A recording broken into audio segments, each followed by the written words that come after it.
દ્વારકાધીશ. જય દ્વારકાધીશ.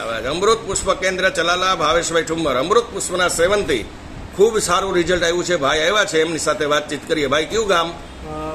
બોરડી. બવડી. તમારું આખું નામ જણાવો પેલા. મારું નામ રણુભાઈ લગરાભાઈ ગુજરિયા. હવે આપ અમૃત પુષ્પ કોના માટે અને શું તકલીફ માટે લઈ ગયા હતા? મમ્મી માટે લઈ ગયા. તમારા મમ્મીને શું તકલીફ હતી? એને ગોઠણનો દુખાવો હતો. અને ગોઠણનો દુખાવો કેટલા વર્ષથી હતો પહેલા? અને ગોઠણનો દુખાવો 7-8 વર્ષથી. કેવી તકલીફો ભોગવતા હતા? એટલે પેલી આમ હાલી એકતા નહીં. કેટલું ચાલતા હતા? શું કામ કરવું? ઊભા બેહવામાં?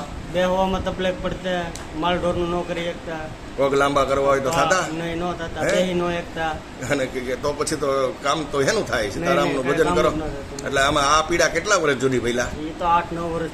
8-9 વર્ષથી આ પીડા ભોગવતા હતા. ત્યાર પછી આપણે અમૃત પુષ્પની કેટલી બોટલનું સેવન કર્યું? ત્રીજી બોટલ લેવા આવ્યો છે. 2 બોટલ પૂરી. બરાબર. હવે 3 બોટલનું સેવન, 2 બોટલનું સેવન કર્યા પછી જે એમને બીમારી હતી માને, એમાં કેટલો સુધારો અને શું શું ફાયદા થયા? એમાં એને આમ બેહવામાં તકલીફ જે થતી એમાંય ફાયદો થયો છે.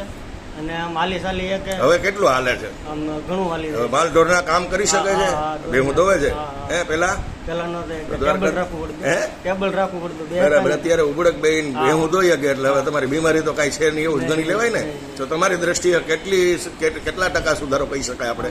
40-45%. હવે ટકામાં તો કેમ ગણવું છે? બેહી નો તકતા એટલે 40% તમે કયો? એટલે ટૂંકમાં અત્યારે આપણે 50%, 40% સુધારો છે. કઈ વાંધો નહીં. એટલે સુધારો તમને તમારી દ્રષ્ટિએ લાગે છે, બરાબર? તો તમારો ફોન નંબર જણાવો ભગવાન. મારો ફોન નંબર 99-743-71-396. હજી એકવાર બોલી જાઓ. 99-743-71-396.